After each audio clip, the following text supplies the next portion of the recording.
Hello മക്കളെ, നമ്മൾ ഇന്ന് ഉണ്ടാക്കാൻ പോകുന്നത് സരവണ ഭവനിലെ അതേ ഒരു അടിപൊളി ചട്നിയാണ്. ഇതേ നോക്കി എന്തൊക്കെയാണ് ഇൻഗ്രീഡിയൻസ് വേണ്ടതെന്ന്.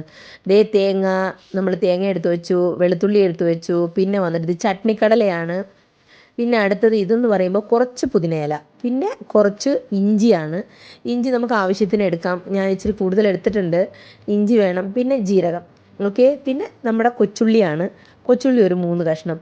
അടുത്തതെന്ന് പറയുമ്പോൾ പച്ചമുളകാണ് എടുത്തേക്കുന്നത്. പച്ചമുളക് നമുക്ക് ആവശ്യമാണ് 2, എരിവിനനുസരിച്ച് നിങ്ങൾക്ക് കൂടുതൽ എരിവ് വേണമെങ്കിൽ അത്. പിന്നെ പാലാണ്, പാല് കാച്ചിയ പാലാണ് വേണ്ടത്, കാച്ചി തണുപ്പിച്ച പാല്, ഓക്കെ. അതാണ് നമ്മുടെ വീട്ടിൽ എപ്പോഴും ഉണ്ടാവുമല്ലോ.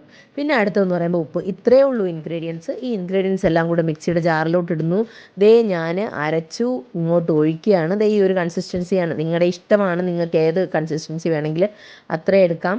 ദേ ഇതെനിക്കിപ്പോൾ ഇതാണ്, ഈ ഒരു കൺസിസ്റ്റൻസിയിൽ ഞാൻ ഇങ്ങോട്ട് ഒഴിച്ചു. ഇനി അടുത്ത പരിപാടി എന്ന് പറയുമ്പോൾ നമ്മൾ കടുവറുത്ത് ഒഴിക്കുന്നതാണ്. കടുവറുത്ത് താളിക്കുക എന്ന് പറയും, താളിക്കുന്നതാണ്. അതിനാവശ്യമായിട്ടുള്ളതെന്ന് പറയുമ്പം എണ്ണ, എന്തെണ്ണ, വെളിച്ചെണ്ണയാണെങ്കിൽ വെളിച്ചെണ്ണ, മറ്റേ വെളിച്ചെണ്ണ എണ്ണയാണെങ്കിൽ ഏതെണ്ണയാണെങ്കിലും. എണ്ണ എടുത്തു, കടുകിട്ടു, പിന്നെ കുറച്ച് കടലപ്പരിപ്പ്, നമ്മൾ ഇങ്ങോട്ടൊക്കെ വന്നിട്ട് കുറച്ച് കടലപ്പരിപ്പ് ഇടും, കടലപ്പരിപ്പ്. പിന്നെ വന്നിട്ട് അടുത്തതെന്ന് പറയുമ്പോൾ ചുവന്ന മുളക് ഇടണം, കുറച്ച് ഉഴുന്ന് പരിപ്പ് ഇടുന്നുണ്ട്. ആവശ്യമുള്ളവർ ഇട്ടാൽ മതി. കടലപ്പരിപ്പ് ഉഴുന്ന് പരിപ്പും ഒക്കെ നമ്മൾക്കൊരു ഓപ്ഷണലാണ്, വേണമെങ്കിൽ മാത്രം. പിന്നെ നമ്മളിതേ എടുത്തു, മുളകിട്ടു, നമ്മുടെ ചുവന്ന മുളക് മുറിച്ചിട്ടു. അടുത്തെന്ന് പറയുമ്പോൾ കറിവേപ്പിലയാണ്. കറിവേപ്പിലയും കൂടെ ഇട്ട് കഴിഞ്ഞാൽ കാര്യം കുശാലായി, ഓക്കെ.